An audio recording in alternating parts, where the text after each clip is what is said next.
Hi hello welcome back to my channel. ఈరోజు మనం నాయుడు గారి గోంగూర అనే కథను చెప్పుకుందాం. మీకు నచ్చుతుందని నేను ఆశిస్తున్నాను. ప్లీజ్ మీకు నచ్చినట్టయితే ప్లీజ్ లైక్ చేయండి, షేర్ చేయండి, సబ్స్క్రైబ్ చేయండి. కథ మొత్తం వినండి. కథలోకి వెళదాం. ఒక చిన్నపిల్లాడు స్కూల్ నుంచి వస్తూ నాయుడు గారి పొలంలోంచి కొన్ని గోంగూర కట్టలను కోసుకొని ఇంటికి తీసుకొని వెళ్ళాడు.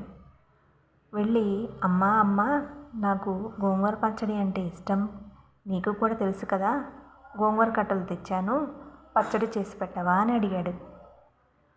అమ్మ ఈ గోంగూర ఎక్కడిది బాబు అని అడిగింది. నాయుడు గారి పొలంలో నుంచి తెచ్చానమ్మా అని బదులు చెప్పాడు ఆ పిల్లవాడు. చేసింది దొంగతనము అని చిన్నపిల్లాడికి తెలియక చేశాడని భావించి తల్లి మందలించలేదు. ఆ రోజు రాత్రి గోంగూర పచ్చడి చేసి పెట్టింది. పిల్లాడు చక్కగా తినేశాడు. కొద్ది రోజుల తర్వాత ఇంటికి వస్తూ మామిడికాయలు కోసుకొని వచ్చి మామిడికాయ పప్పు చేసి పెట్టమ్మా అని అన్నాడు.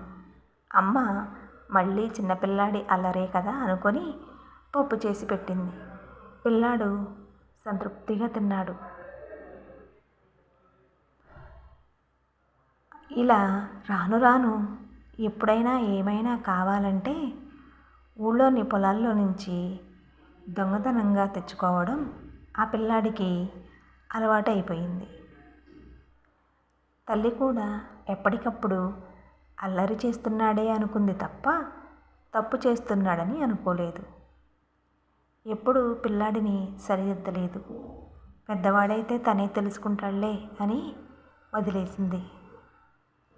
ఒకరోజు నాయుడు గారి పొలంలో నుంచి ఇలాగే ఏవో పళ్ళు కోస్తూ ఆ పిల్లవాడు అక్కడ ఉన్న పాలేరుకి పట్టుబడ్డాడు. ఆ పాలేరు పిల్లాడిని ఇంటికి తీసుకొని వచ్చి తల్లితో జరిగిందంతా చెప్పాడు. తల్లి వెంటనే కొడుకును వెనకేసుకుని వచ్చి, నా కొడుకు అలాంటి పనులు చెయ్యడు, నువ్వు ఏమి చూసి ఏమనుకున్నావో అని పాలేరుని తిట్టి పంపించేసింది. పిల్లాడు తల్లి మందలించకపోవడం వల్ల తన తప్పు తెలుసుకోలేకపోయాడు. ఇలాంటి సంఘటనలు ఇంకొన్ని జరిగినప్పుడు తన ప్రవర్తన తల్లి ప్రోత్సహిస్తుందని అనుకున్నాడు.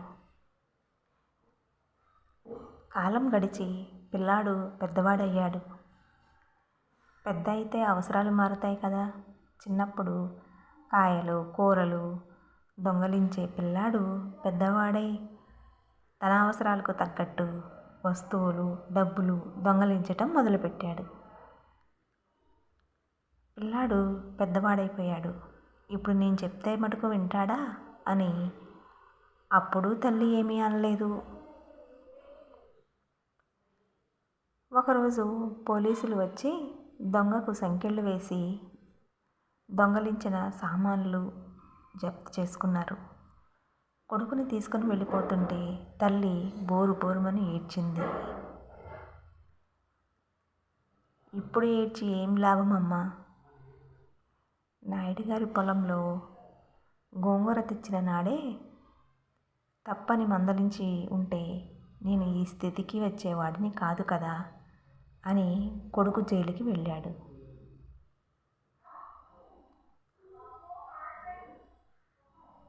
పిల్లలు చేసే చిన్న చిన్న పొరపాట్లను తల్లిదండ్రులు సరిదిద్దకపోతే అవే తప్పులు ముందు అలవాట్లు, తర్వాత గ్రహపాట్లు అవుతాయి.